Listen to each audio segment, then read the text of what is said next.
440페이지 15번 문제 보죠. 옳은 것. 지하층은 건축물이 바닥이 지표면 아래에 있는 층으로서 바닥에서 지표면까지의 평균 높이가 해당 층 높이의 2분의 1 이상인 것. 네, 틀렸고. 개축은 건축물이 천재지변이나 그 밖의 재해로 멸실된 후 그 대지의 정전과 같은 규모의 범위에서 다시 축조하는 것을 뭐라 부르죠?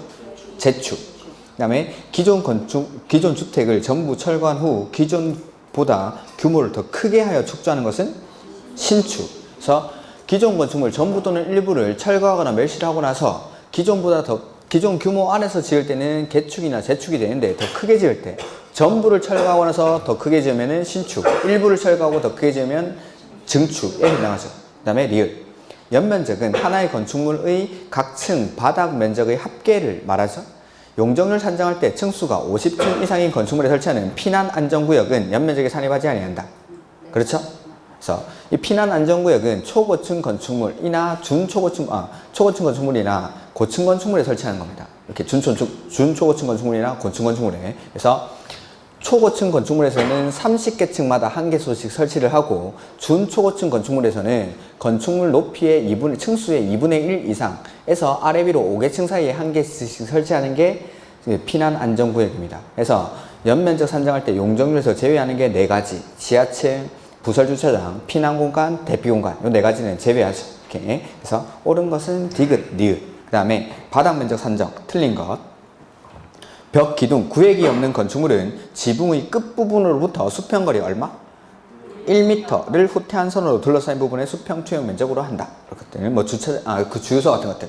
이렇게. 그다음에 2번 승강기 탑, 계단 탑, 장식 탑 이런 것들, 막루 이런 것들은 바닥 면적에 산입하지 않는다라고 했죠.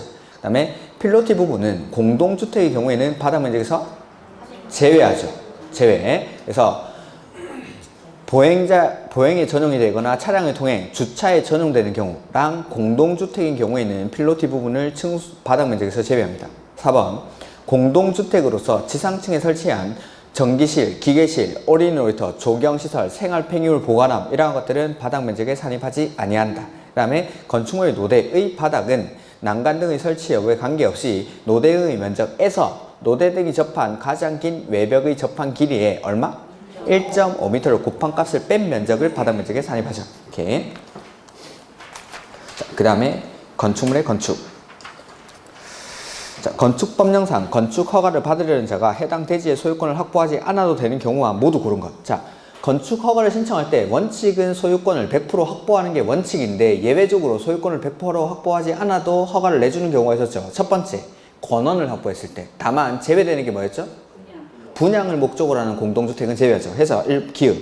분양을 목적으로 하는 공동주택에서 권원을 확보하면 안 됩니다. 이거는. 그래서 이건 틀렸고.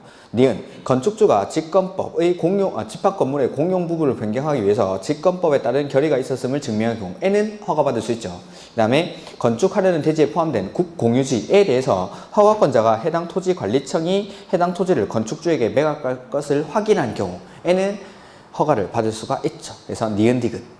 그 밑에 해설해 보시면은 이거 100% 확보하지 않아도 허가를 받을 수 있는 경우 5가지를 다 써놨죠. 그 다음에 2번 건축법령상 허가 대상 건축물을 건축하려는 자가 허가권자의 사전 결정을 통지받은 경우 그 허가를 받은 것으로 볼 수 있는 경우 의제되는 것. 그래서 아까 보면 개발행위 허가, 농지 전용 허가, 산지 전용 허가, 하천 전용 허가가 의제된다라고 했습니다. 근데 작년 문제인데 이게 좀 어렵게 나왔는데 1번 보면 개발행위 허가 의제되죠. 그 다음에 산지 전용 허가인데 그 해설을 보실까요? 아까는 해설에 책에는 다 안 써져 있었는데 443페이지 그 밑에 해설. 사전결정 통지를 받은 경우에는 다음의 허가를 받거나 신고 또는 협의를 한 것으로 본다 해서 1번 개발행위 허가 의제됩니다. 2번에 산지 전용 허가, 신고 내지는 산지의 일시사용 허가, 신고 등이 의제가 되는데 다만 그게 시험에 나왔습니다. 보전산지의 경우에는 도시지역에서만. 그 다음에 3번에 농지 전용 허가, 신고, 협의, 그 다음에 하천 전용 허가 요 4가지가 의제가 되는데 산지 전용 허가일 경우 보전산지는 어디에서만? 도시지역에서만 의제가 됩니다. 그래서 다시 올라가 보면은 도시지역 안에 보전산지에 대한 산지의 일시사용 허가 이거는 도시지역이니까 되죠. 근데 디귿에 농림지역 안의 보전산지에 대한 산지 전용 허가는 안 되죠. 보전산지는 도시지역에서만 되니까. 그래서 저도 작년에 수업할 때 개발행위 허가, 산지전용 허가, 하천전용 허가, 그 다음에 농지전용 허가가 의제된다까지만 수업했는데 그 단서가 나왔습니다. 단서가. 이렇게 의제되는 거 4가지까지밖에 안 했는데 조금 어렵게 출제가 된 부분입니다. 그 다음에 3번. 틀린 거. 사전 결정을 할 수 있는 자는 건축 허가권자이다. 사전 결정 누구한테 신청하죠? 허가권자. 그래서 내가 건축하려는 사람이 허가 대상 건축물을 건축하려는 자가 건축 허가를 신청하기 전에 허가권자에게 허가를 받을 수 있는지 없는지를 물어보는 게 사전 결정. 그래서 허가권자한테 신청하죠. 그러면은 광명시에서 건축 허가를 받으려는 자는 도지사에게 사전 결정을 신청해야 한다. 맞습니까? 틀렸습니까? 틀렸죠. 도지사는 허가권자가 아니니까 승인권자죠. 사전 승인하는 사람이죠. 그래서 도지사는 사전 결정도 못하죠. 사전 결정도 허가권자한테 신청하는 거니까. 그 다음에 2번. 사전 결정 신청 사항에는 건축 허가를 받기 위해서 신청자가 고려해야 할 사항이 포함될 수 있다. 네, 그렇습니다. 아까 내용 박스 안에 있던 내용인데 한 번 더 읽어보면은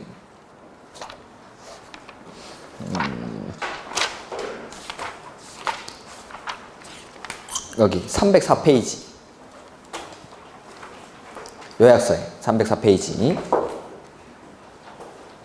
거기 맨 첫 번째 건 사전 결정의 신청 나오죠. 허가 대상 건축물을 건축하려는 자가 허가권자에게 허가를 받을 수 있는지 없는지를 물어보는데 1번 해당 대지에 건축하는 것이 이 법이나 관계 법령에서 허용되는지 여부, 즉 허가를 받을 수 있는지 없는지 여부. 두 번째, 이 법 또는 관계 법령에 따른 건축 기준 및 건축 제한, 그 완화에 관한 사항 등을 고려해서 해당 대지에 건축하는 건축 가능한 건축물의 규모. 그 다음에 세 번째 요거. 신청자가 고려해야 할 사항. 이러한 것들을 사전결정 신청서에 포함할 수 있다라는 거죠. 이렇게. 그 다음에 3번 사전결정 통지로서 국계법에 따른 개발행위 허가가 의제되는 경우 허가권자는 사전결정을 하기에 앞서 관계 행정기관장과 협의해야 한다. 네, 아까 개발행위 허가, 산지전용 허가, 농지전용 허가, 하천전용 허가 이런 것들이 의제가 되죠. 그럴 때는 관계 행정기관장에게 협의 요청을 하고 협의 요청을 받는 관계 행정기관장은 15일 안에 의견을 제출해야 됩니다. 이렇게. 그 다음에 4번 사전결정 신청서에는 건축위원회 심의와 교통영향평가서의 검토를 동시에 신청할 수 있다. 이런 것들은 옳은 지문으로 자주 출제가 됩니다. 그 다음에 하나 더 있었던 게 소규모 환경영향평가 대상인 경우에는 환경부 장관이나 지방환경관서의 장과 협의를 해야 됩니다. 이렇게. 그래서 사전결정 신청할 때 첫 번째는 건축위원회 심의와 교통영향평가서의 검토를 동시에 신청할 수 있다. 그 다음에 소규모 환경영향평가 대상 사업인 경우에는 환경부 장관이나 지방환경관서의 장과 협의를 해야 된다라는 거. 그 다음에 5번 사전결정 신청자는 사전결정을 통지받은 날로부터 2년 안에 뭐 해야 되죠? 허가 신청하는 겁니다. 착공신고가 아니라 허가 신청. 그리고 허가 신청을 하지 아니하면 사전결정의 효력이 상실되죠. 상실. 그 다음에 4번 축조신고. 가설건축물의 축조신고 대상에 해당하지 않는 것. 자, 가설건축물에는 여기 가설건축물에는 허가 대상 가설건축물이 있고 신고 대상 가설건축물이 있습니다. 이 허가 대상 가설건축물 이거는 어디서 짓는 거라고 했죠? 기억이 안 나시겠죠? 자, 기반시설이 도시군 계획시설로, 도시군 관리계획으로 결정이 되면 뭘로 바뀌죠? 도시군 계획시설. 기반시설이 관리계획 결정을 통해서 구체화가 되면 도시군 계획시설로 바뀌죠. 그리고 그 도시군 계획시설로 결정된 시설을 설치, 정비, 개량하는 사업을 도시군 계획시설 사업이라고 합니다. 자, 관리계획으로 고시가 되고 나면 관리계획으로 결정된 사항을 뭘 해야 되죠? 도로를 이렇게 만들겠다라고 지형도면을 작성을 해야 되죠.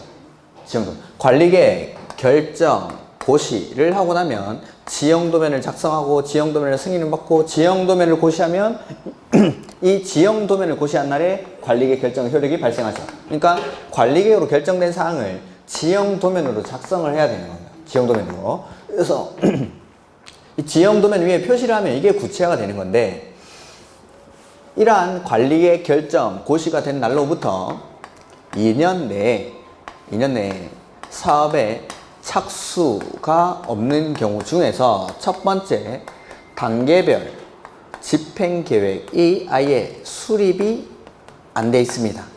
두 번째는 1단계 집행계획에 포함이 안 돼 있죠. 자, 여기는 언젠가는 도로, 학교, 철도, 항만, 공항과 같은 기반 시설을 설치를 할 건데 아직 단계별 집행계획이 수립이 안 돼 있거나 1단계 집행계획에 포함이 안 돼 있습니다. 이러한 토지들은 계속 사업할 때까지 놀립니까? 활용을 합니까? 활용을 하죠. 어떻게 활용하죠? 비실이. 이게 비실이. 나중에 도시군 계획시설 사업을 할 때는 철거를 해야 되니까 철거가 용이한 비실비실한 건물들을 지어서 활용하죠. 이 비실이가 첫 번째가 가설건축물. 그때 짓는 이 가설건축물, 즉 도시군 계획시설 내지는 도시군 계획시설 예정지에 설치하는 가설건축물이 허가대상 가설건축물. 요약서에 보면은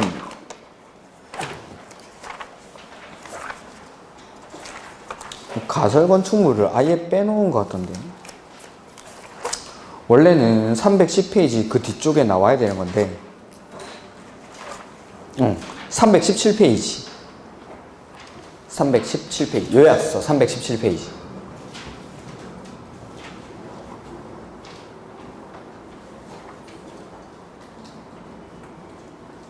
그래서 허가대상 가설건축물이 나오죠. 이 중요한 말을 빼놨는데, 허가대상 가설건축물은 맨 앞에 도시군 계획 시설 내지는 도시군 계획 시설 예정지에서 설치하는 가설건축물입니다. 그래서 도시군 계획 시설 내지는 도시군 계획 시설 예정지에서 설치하는 가설건축물, 이런 게 나오면은 무조건 허가대상 가설건축물이라고 했었죠. 요거 여기서 짓는 거니까. 그 다음에 마저 비실이를 다 해보면은 가설건축물, 공작물, 개축이나 재축 이런 것들, 요게 비실이었습니다. 그래서 도시군 계획시설이나 도시군 계획시설 예정지에서 설치하는 가설건축물이 허가대상 가설건축물. 그래서 317페이지 그 박스 안에 있는 것들이 허가대상 가설건축물의 요건이죠. 국계법 64조에 위배되는 경우에는 허가를 할 수가 없죠. 그 64조가 뭐냐면 요거 도시군 계획시설 부지에서의 개발행위라는 겁니다. 도시군 계획시설 부지에서는 원칙적으로 허가를 내줄 수가 없습니다.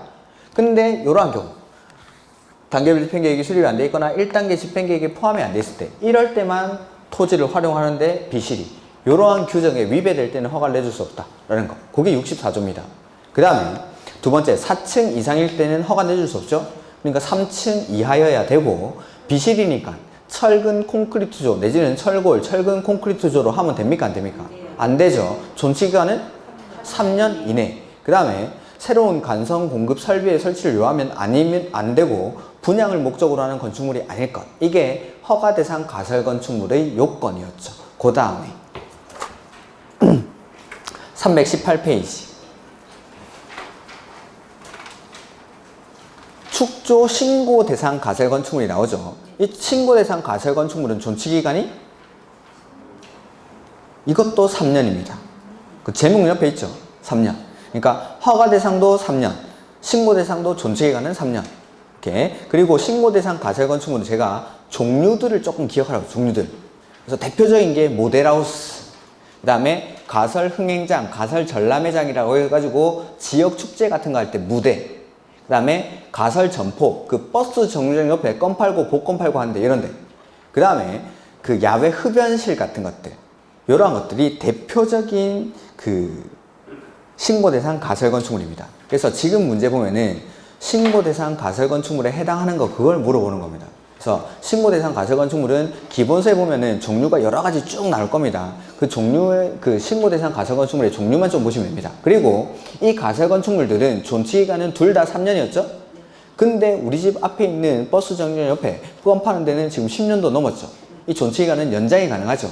그래서 허가대상 가설건축물은 존치기간 만료일 14일 전까지, 신고대상은 7일 전까지 연장을 하려는 자는 허가 신청을 하거나 신고를 해야 연장을 할 수가 있죠. 이런 것들. 그게 그 밑에 나옵니다. 동그라미 2번에. 이렇게. 그래서 지금 보시는 문제는 신고대상 가설건축물의 종류를 물어보면 종류를. 그래서 4번 문제. 444페이지 4번 문제. 축조 신고 대상이 아닌 것. 1번. 전시를 위한 견본주택. 요거는 모델하우스니까 맞죠?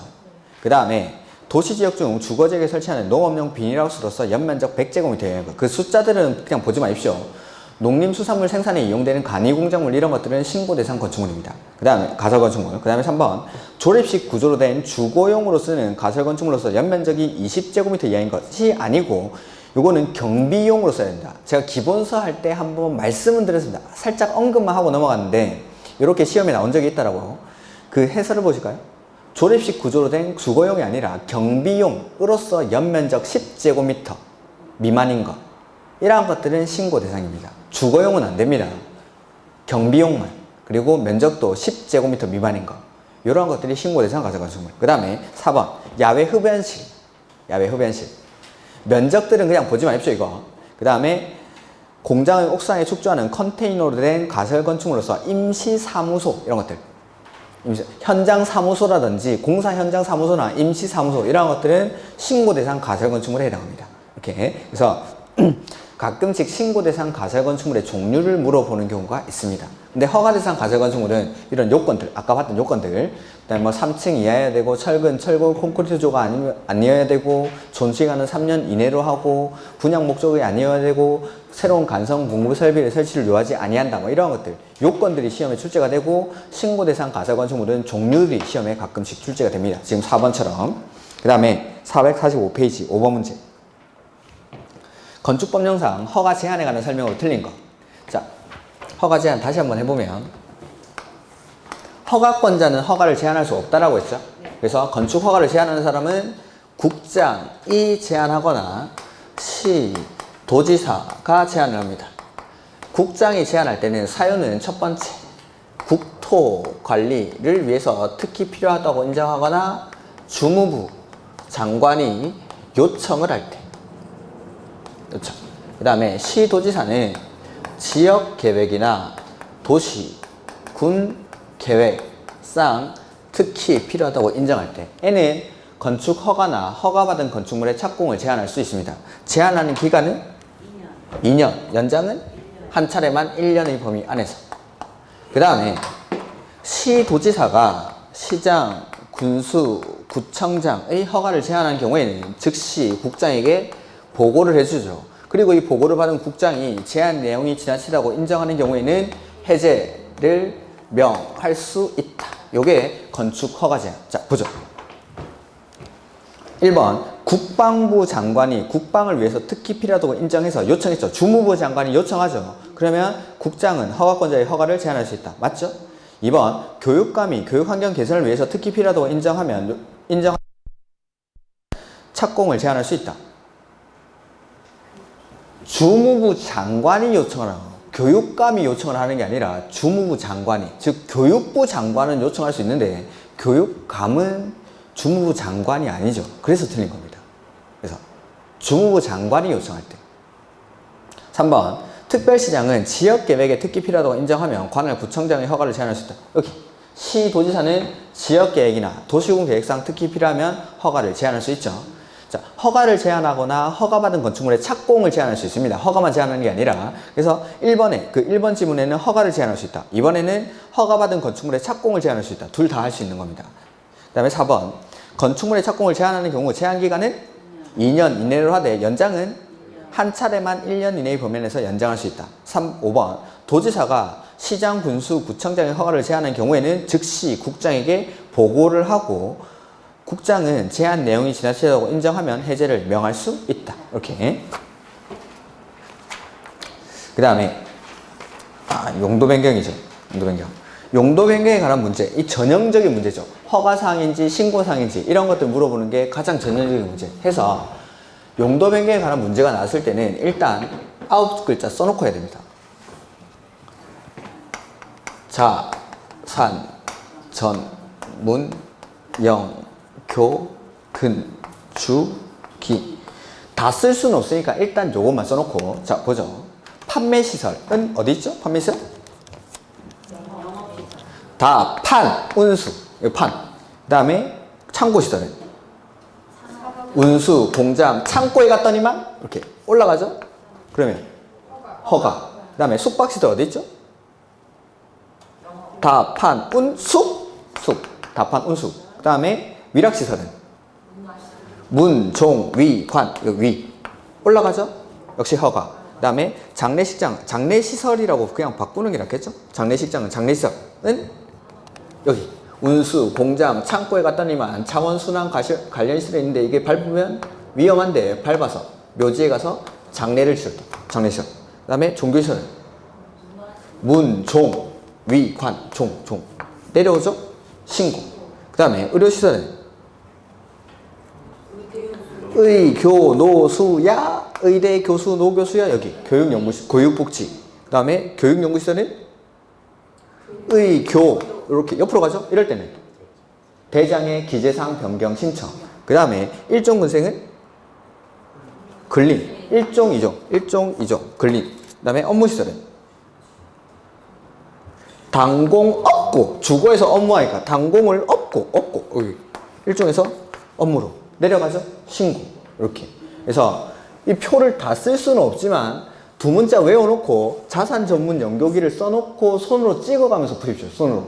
찍어가면서 풀어야 실수가 없지. 이거 대충 내가 머릿속으로 한번 그려보면서 하면은 실수할 수도 있으니까 꼭 이렇게 9글자는 써놓고 문제를 푸시기 바랍니다. 이렇게. 그래서 신고 대상인 경우를 물어봤으니까 디귿이랑 미음이 정답이죠.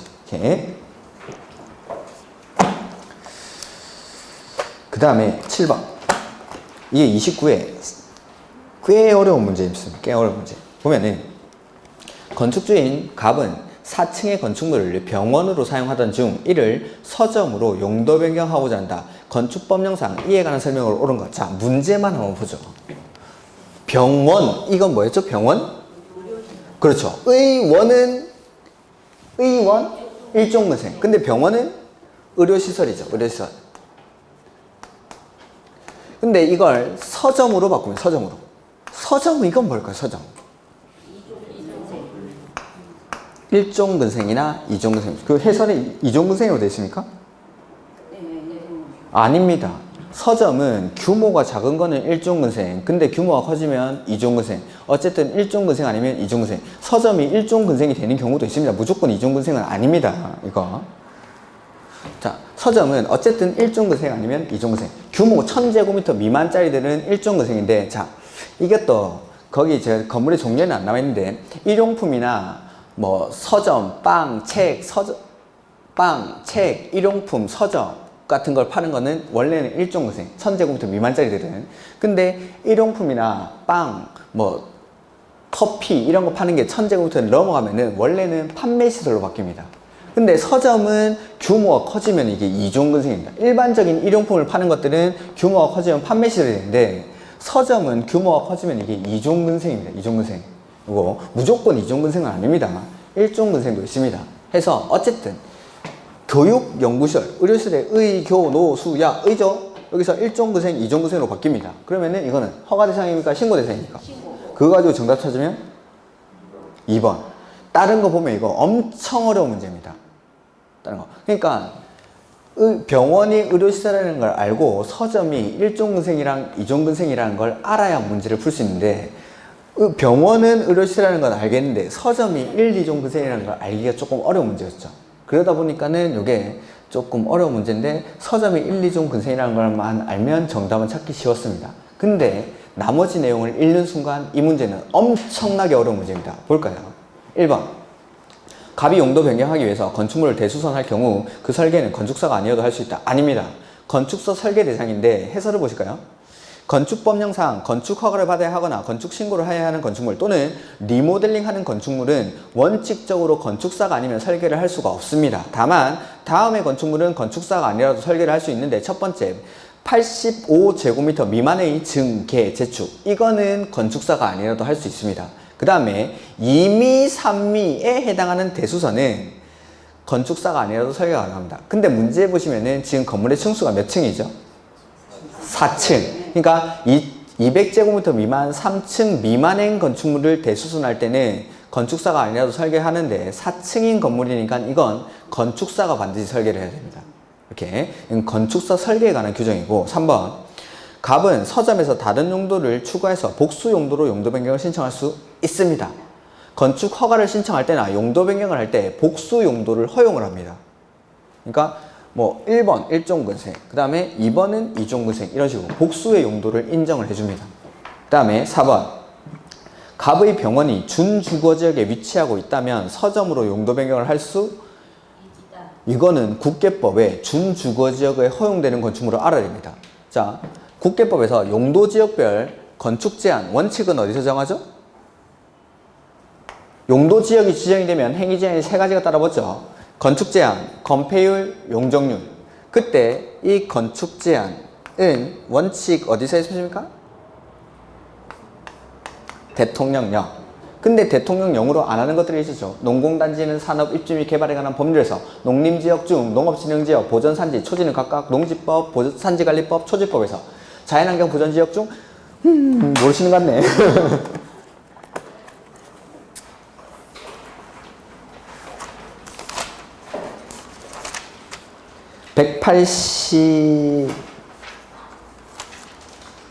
181페이지. 181페이지. 용도지역의 행위제한 중 건축제한. 해서 1번. 지정된 용도지역에서 건축물이나 그 밖의 시설의 용도, 종류 및 규모 등에 관한 사항은 어디서? 대통령령. 근데 그 밑에 181페이지 맨 밑에 용도지역의 행위제한 중 개별법을 적용하는 경우 해서 농공단지는 어디에서? 산업, 입지 및 개발에 관한 법률. 그 다음에 농림지역 중 농업진흥지역, 보전산지, 초지는 각각 개별 법률에서 자연환경 보전지역 중 공원구역, 상수원보호구역, 지정문화재나 천연기념물과 그 보호구역, 해양보호구역, 상수원보호구역, 수산자원보호구역은 각각 개별 법률에서. 그래서 무슨 법에 연결되는지는 중요하지 않다고 했습니다. 농림지역에 연결되는 거 3가지, 자연환경 보전지역에 연결되는 거 5가지. 어디에 지정되는 건지 기억하시라고 했죠. 요거 건축제한. 근데 자, 준주거지역인 경우 병원이 준주거지역에 설치되어 있죠. 그러면은 서점으로 바뀔 때 준주거지역에서 1종 근생이나 2종 근생이 허용되는지 이걸 물어보는 겁니다. 이걸. 근데 준주거지역에서 의료시설이 됐었으면은 아마도 1, 2종 근생은 다 될 겁니다.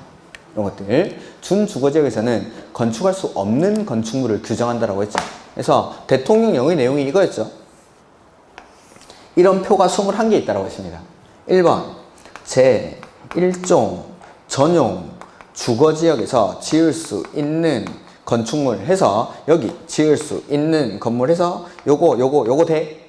근데 요거 안 되더라도 조례로 지을 수 있는 건축물 해서 요거 지을 수 있어. 이런 식으로. 이렇게 규정한 표가 21개가 있는데 그게 대통령령입니다. 이 대통령령의 내용을 알아야 되는데 그걸 뭐 알 수가 없죠. 알 수가. 근데 준주거지역이라고 했으니까 1종 근생이나 2종 근생은 허용이 될 겁니다. 여기는. 그 다음에 5번.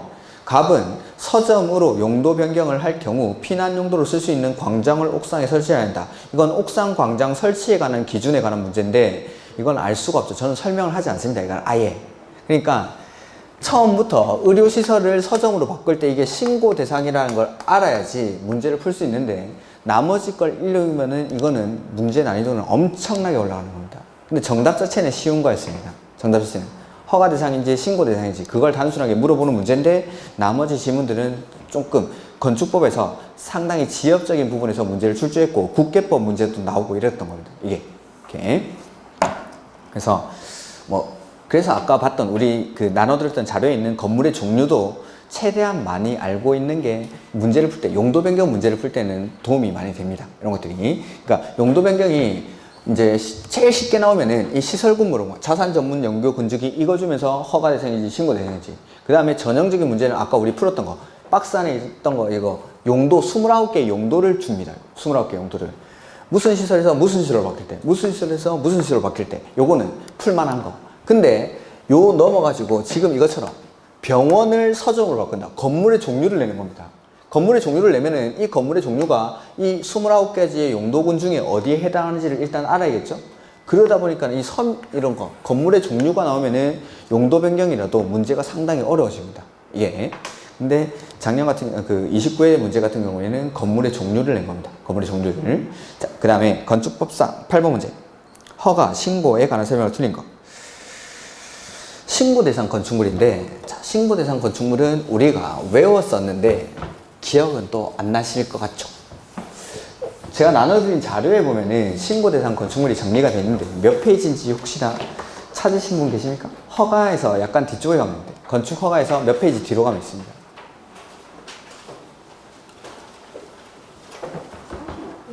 30 거기 아닐 텐데. 그 네, 40페이지? 44페이지. 거기. 그게 맞습니다. 44페이지. 위에 뭐가 있고 그 밑에 신고 대상 건축물이 있을 겁니다. 자, 그거 한번 보죠. 자, 첫 번째. 증축이죠. 증축. 증축할 때 바닥 면적 합계는 85제곱미터 이하의 증개 재축. 그 다음에 높이는 3m 이하. 그 다음에 신축은 이거 어디서 한다라고 했죠? 촌에서 관리, 농림, 자연환경 보전지역에서 규모는 2미, 3미, 200제곱미터 미만, 3층 미만. 그 다음에 세 번째 대수선인데 대수선 할 때 규모는 2미, 3미, 200제곱미터 미만, 3층 미만의 건축물을 대수선하거나 어떤 대수선이었죠? 수선에 해당하는 대수선. 그 다음에 네 번째는 표준 설계 도서에 따라 조례로 정하는 건축물. 다섯 번째 공장인데 공장은 공업지역, 그 다음에 지구단위 계획구역, 산업단지 안의 공장으로서 무슨 공장? 오이공장, 500제곱미터 이하, 2층 이하의 공장. 그 다음에 소형 건축물 중에서 연면적 합계가 100제곱미터 이하인 일반 건축물, 200제곱미터 이하인 창고, 400제곱미터 이하인 축사나 작물 재배사, 이러한 것들이 신고 대상 건축물이라고 했었죠. 이렇게 외워야 됩니다. 이것도. 자, 보면 바닥 면적이 각 80제곱미터인 3층의 건축물을 신축하고자 하는 자는 허가를 신청하기 전에 허가권자에게 건축 허가의 허용성 등에 대한 사전 결정을 신청할 수 있다. 자, 사전 결정은 허가 대상 건축물에 대해서 신청을 하는 거죠. 그러니까 바닥 면적이 각 80제곱미터인 3층의 건축물은 연면적이 얼마죠? 연면적은 각 층 바닥 면적의 합계니까 240. 자, 그러면은 연면적이 100제곱미터 이하인 건물은 신고가 될 수 있죠. 근데 240이니까 신고 대상 아니죠? 그리고 여기서 보면은 2미, 3미니까 200제곱미터 미만, 3층 미만 어떠한 것에도 신고 대상에 해당하지 않죠. 그럼 요거는 허가 대상 건축물이라는 겁니다. 그러니까 허가를, 사전 결정을 신청할 수가 있죠. 2번, 연면적 30% 이상을 증축해서 연면적 합계가 10만 제곱미터가 되는 창고를 광역시에 건축하고자 하는 자는 광역시장의 허가를 받아야 된다. 21층 이상이나 10만 제곱미터 이상의 건축물을 특별시나 광역시에서 건축할 때는 특별시장, 광역시장의 허가를 받는데 거기서 제외되는 게 공장, 창고, 심의를 거친 건축물. 그러니까 지금 창고를 설치를 하니까 이거는 특별시장, 광역시장의 허가가 아니라 시장, 군수, 구청장 제외되는 거 시험에 무지하게 나왔죠. 공장, 창고 제외한다. 3번 건축물의 건축 허가를 받으면 국계법에 따른 개발행위 허가를 받은 것으로 본다. 네, 그렇습니다. 자, 요거는 몇 번 말씀을 드렸는데 건축 허가를 받은 경우에는 국계법에 따른 개발행위 허가가 의제가 됩니다. 근데 반대로 국계법에서 개발행위 허가를 받은 경우에 건축 허가가 의제된다. 이건 아닙니다. 이거는 그래서 건축 허가를 받으면 개발행위 허가는 의제가 되는데 국계법에서 개발행위 허가를 받았다고 해서 건축 허가가 의제되지는 않습니다. 이거는 기본서에 제가 국계법 개발행위 허가에서 의제되는 사항 옆에다가 박스 옆에 건축 허가는 의제 X라고 쓰라고 했습니다. 이거는. 그러니까 건축 허가를 받았을 때 개발행위 허가 이거는 의제가 됩니다. 근데 국계법에서 개발행위 허가를 받았다고 해서 건축 허가는 의제가 되지 않습니다. 이렇게. 그 다음에 연면적 합계가 200제곱미터인 건축물의 높이를 2m 증축할 경우 신고를 하면 허가를 받은 것으로 본다. 증축할 때 높이는 3m 이하. 높이 3m 이하의 증축이니까 신고하면 되죠. 증축할 때 높이 3m 이하니까. 그 다음에 5번 신고를 한 자가 신고일부터 1년 이내에 공사에 착수를 하지 않으면 신고 효력은 없어진다. 그렇죠? 허가받은 건축물은 2년 안에 착공을 해야 되고 착공 안 하면 허가 어떻게 하죠? 취소하여야 한다. 취소하여야 한다. 근데 신고 대상 건축물은 신고하고 나서 1년 안에 착공을 안 하면 신고의 효력이 상실됩니다. 이거 제가 나눠드린 자리에 보면 다 나와 있습니다. 거기 그림에. 그 다음에 9번 틀린 것. 수지를 보호하기 위해서 도지사가 지정 공공구역 안에서 시장 군수가 3층 이상이나 1000제곱미터 이상의 일반 업무시설, 일반 음식점, 위락시설, 숙박시설, 공동주택, 관광 호텔은 숙박시설이겠죠? 건축하기 위해서는 도지사의 사전 승인을 받아야 된다. 맞죠? 수질이나 환경을 보호하기 위해서, 자연환경이나 수질을 보호하기 위해서 도지사가 지정 공공구역 안에서 3층 이상이나 1000제곱미터 이상의 5가지 시설. 그 다음에 두 번째, 숙박시설에 해당하는 건축물을 건축하는 경우 건축물의 용도, 규모 또는 형태가 주거환경이나 교육환경 등에 부적합하다고 인정되면 뭘 거쳐서? 심의를 거쳐서 허가를 하지 아니할 수 있다. 이게 허가 거부 사유였죠. 위락시설이나 숙박시설을 건축하는 경우로서 그게 교육환경이나 주거환경에 부적합하다고 인정할 때는 건축위원회 심의를 거쳐서 허가를 하지 아니할 수 있다. 그 다음에 3번, 시도지사는 시장, 군수, 구청장의 허가를 제한한 경우 즉시 국장에게 보고해야 한다. 맞죠? 그 다음에 연면적 180제곱미터이고 2층인 건축물의 대수선은 신고 대상이다. 2미, 3미, 연면적 200제곱미터 미만 맞습니까? 층수는 3층 미만 맞습니까? 네, 그래서 신고 대상, 대수선이니까 2미, 3미인 대수선. 신고를 한 자가 신고일부터 얼마 안에? 1년 안에 착공을 하지 않으면 신고의 효력은 상실된다. 그 다음에 10번, 또 신고 대상 건축물이죠. 요거 집에 가서 혼자 연습을 하십시오. 이거 보면서 같이 하죠. 증설, 해체, 수선, 변경, 대수선이죠. 근데 대수선은 수선에 해당하는 대수선만 신고사항이죠. 그러니까 증설이니까 일단 수선에 해당하는 대수선은 아닙니다. 그럼 규모가 2미, 3미여야 되죠. 근데 건물이 연면적이 200제곱미터 미만 맞습니까? 네, 연면적은 200제곱미터 미만 맞죠. 근데 층수가 3층이니까 3미가 아니죠. 3미. 미만이어야 하는데 거기는 3층이니까. 그래서 틀렸습니다. 그래서. 그 다음에 2번, 연면적이 180제곱미터이고 2층인 건축물이 대수선. 2미, 3미 맞습니까? 네, 200제곱미터 미만, 3층 미만, 대수선 맞죠? 200제곱미터 미만이고 3층 미만이니까. 미만이어야 한다. 미만, 2미, 3미. 그 다음에 3번, 연면적이 270제곱미터인 3층의 건축물 방화벽의 수선. 수선에 해당하는 대수선. 규모가 2미, 3미가 아니더라도 이건 증설, 해체, 수선, 변경 중에 수선에 해당하는 대수선이니까 신고하고 할 수 있습니다. 4번, 1층의 바닥 면적이 50, 2층의 바닥 면적이 30인 건축물은 연면적이 얼마죠? 80. 연면적 100제곱미터 이하인 건축물은 신고하고 지을 수 있죠. 5번도 똑같이 바닥 면적이 100제곱미터인 단층 건축물은 바닥 면적이 100인데 1층밖에 없으니까 바닥 면적의 합계가 100이죠. 그럼 연면적이 100 이하인 건물의 신축. 이렇게 신고 대상 건축물. 그래서 이걸 외웠다 하더라도 다 풀 수 있는 건 아니겠죠? 활용을 할 수 있어야 되는데 이런 식으로 출제가 됐다 이 말이에요. 이런 식으로. 이렇게. 어렵습니까? 집에 가서 천천히 다시 한번 생각해 보시죠. 안 되겠으면 수업 끝나기 직전에 걸 동영상을 돌려가지고 그 다음에 용도 변경 틀린 것. 단독주택을 다가구주택으로 변경하는 경우에는 건축물의 대장의 기재내용 변경 신청을 하지 않아도 된다. 자, 여기 주거 업무에 단, 공, 업고죠. 단독주택에는 뭐가 있죠? 단독, 다중, 다가구, 공간. 그러면은 단독을 다가구로 바꾸면은 단독을 단독으로 바꾸는 거죠.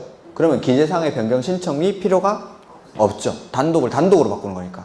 이렇게. 이번에 일종 근린생활시설을 의료시설로 변경하는 경우에는 허가받아야 된다.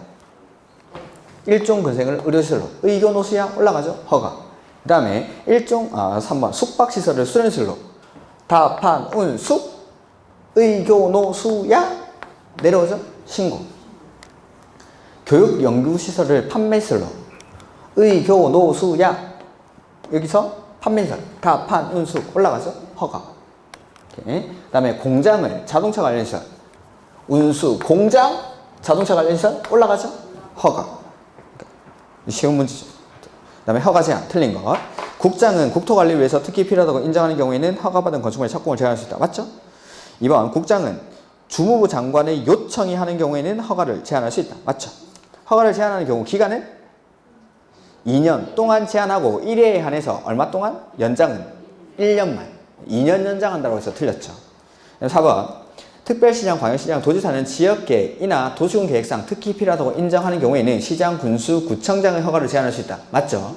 그 다음에 국장은 보고받은 특별시장, 광역시장, 도지사의 허가 제한 내용이 지나치다고 인정하면 해제를 명할 수 있다. 맞죠? 그 다음에 13번 용도 변경. 특별시나 광역시에 소재하는 건축물인 경우에는 특별시장, 광역시장에게 허가를 받거나 신고해야 한다. 허가권자 원칙 누구죠? 시장, 군수, 구청장. 그래서 용도 변경의 허가나 신고도 시장, 군수, 구청장한테 합니다. 그 다음에 2번 영업시설군에서 문화집회시설군. 0에서 문화집회시설군 올라가죠? 뭐 받습니까? 허가. 그래서 이게 맞죠. 그 다음에 교육복지시설군에서 전기통신 올라가죠? 허가. 같은 시설군에서 바뀔 때는 대장의 기재사항 변경 신청. 그 다음에 용도 변경하는 부분의 바닥면적 합계가 100제곱미터 이상인 경우에는 허가 대상이든 신고 대상이든 간에 사용 승인에 관한 규정을 준용합니다. 그러니까 신고 대상인 용도 변경을 하는 경우에는 사용 승인을 받을 필요가 없다가 아니라 받아야죠. 이것도 받아야 돼요. 허가 대상이든 신고 대상이든 간에 용도 변경하는 부분의 바닥면적 합계가 100제곱미터 이상일 때는 사용 승인에 관한 규정을 준용하고 허가 대상으로서 용도 변경하는 부분의 바닥면적 합계가 500제곱미터 이상일 때는 건축사 설계에 관한 규정을 준용한다라는 거. 오케이. 그 다음에 14번 신고. 틀린 것. 또 한번 보죠. 바닥면적 합계가 85제곱미터 이내로 개축하는 경우에는 신고로 가능하다. 역시 바닥면적 합계 85제곱미터 이내의 증, 개, 재축은 신고할 수 있죠. 오케이. 그 다음에 신고 대상 건축물에 대해서 신고를 하면 건축 허가를 받은 것으로 본다. 네. 허가에 가름해서 이런 것들은 신고하고 건물을 지을 수 있다라는 거죠. 3번 허가를 받은 건축물의 건축주를 변경하는 경우에는 신고하여야 한다. 네. 사람 바뀔 때 경미한 사항이니까 신고하면 됩니다. 갑이 받든 신고, 을이 건물 짓든 상관없다는 거죠. 4번 건축 신고를 하였더라도 공사에 필요한 규모로 공사용 가설 건축물의 축조가 필요한 경우에는 별도의 가설 건축물 축조 신고를 할 필요는 없습니다. 공사용 가설 건축물은 본 공사에 대해서 건축 신고를 했을 때는 따로 공사용 가설 건축물에 대해서는 신고를 할 필요가 없습니다. 5번 건축 신고를 한 건축물의 주요 구조부를 해체하지 아니하고 같은 대지의 다른 위치로 옮기는 경우에는 변경 신고를 해야 한다. 이런 것들은 그냥 참고로 보십시오.